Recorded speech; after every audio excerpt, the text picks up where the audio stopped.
Assalamualaikum warahmatullahi wabarakatuh. Alhamdulillah wassalatu wassalamu ala asyrafil anbiya wal mursalin wa ala alihi wa sahbihi ajma'in, amma ba'du.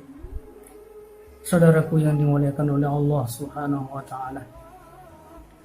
Terkadang kita sulit menolak orang yang meminta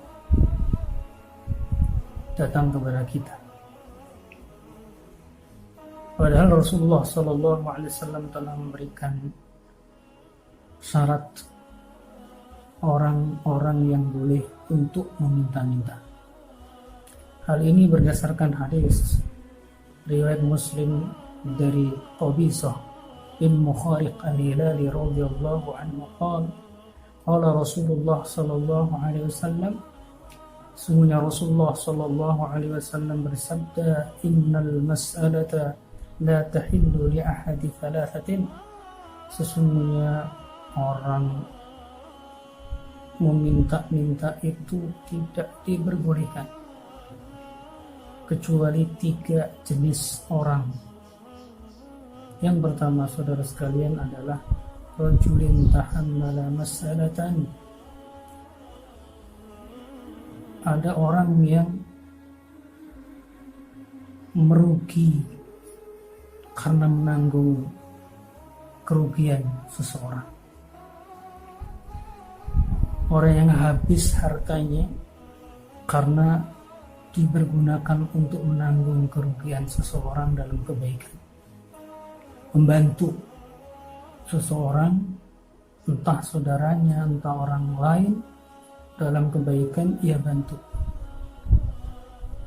Atau mendamaikan seseorang, satu dengan yang lain butuh biaya untuk mendamaikan orang, akhirnya dibantu dan dia mengalami kerugian, habis hartanya. Maka diperbolehkan, kata Rasulullah, fahallat lahul mas'alah, boleh baginya untuk minta hatta yusibaha, sampai dia bisa menutupi kebutuhannya.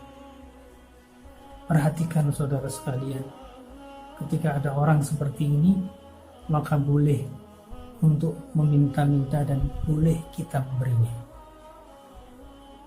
Yang kedua, saudara sekalian, warajulin asabahu jaihah istahat malahu, ada orang yang bangkrut, habis hartanya, musnah, entah karena kebakaran, entah karena ada musibah yang menimpanya, habis harta itu yang dimiliki, maka diperbolehkan orang ini untuk meminta-minta, dan inilah yang berhak untuk diberi ketika dia meminta-minta datang ke rumah kita. Fahallat lahul masalah, kata Rasulullah, boleh orang seperti ini meminta-minta hatta yusiba kiwaman min aishin, sampai dia bisa tegak hidupnya kembali, untuk bisa hidup kembali.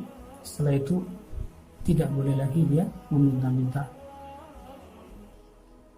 Yang ketiga, saudara sekalian, kata Rasulullah SAW, warajulin asabathu faqatun hatta yaquma thalathatun min qaumihi dzil hijr, ada orang miskin, fakir, yang disaksikan oleh 3 orang adil di dalam warganya, perkampungannya.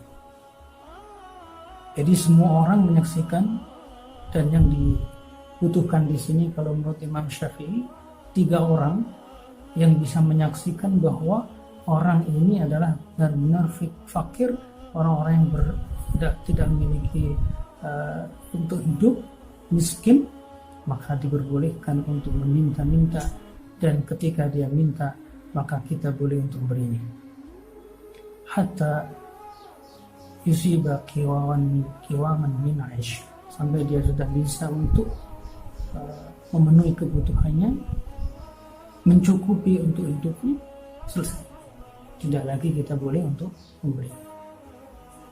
Maka Rasulullah mengakhiri dengan hadis ini, fama siwahunna minal mas'ala ya qabisa, selain dari 3 ya, jenis orang yang disebutkan tadi boleh meminta-minta itu fahuwa suht, haram.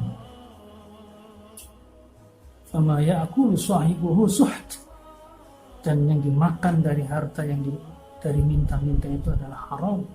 Artinya orang itu makan harta yang haram, memasukkan dalam perutnya sesuatu yang haram. Oleh karena itu saudara sekalian, bukan berarti kita pelit, bukan berarti kita bakhil, tidak memberi orang yang datang ke kita, bukan. Tapi ini penting untuk kita sebagai orang yang mengerti tentang hukum syariat, agar kita tidak mendidik orang dengan pendidikan yang tidak islami. Setiap orang yang datang meminta kita kasih, bukan berarti tidak boleh. Tapi bagaimana rambu-rambu di dalam Islam tentang masalah meminta-minta ini? Terutama di bulan Ramadan ini, banyak sekali orang-orang yang meminta-minta, tapi kita sendiri tidak paham apakah ia berhak untuk diberi atau tidak. Mudah-mudahan kita paham dengan 3 jenis orang yang boleh minta-minta ini, dan semoga Allah Subhanahu wa taala selalu melindungi dan membimbing kita dari kefakiran. Subhanakallahumma hamdika asyhadu an la ilaha illa anta astaghfiruka wa atubu ilaik.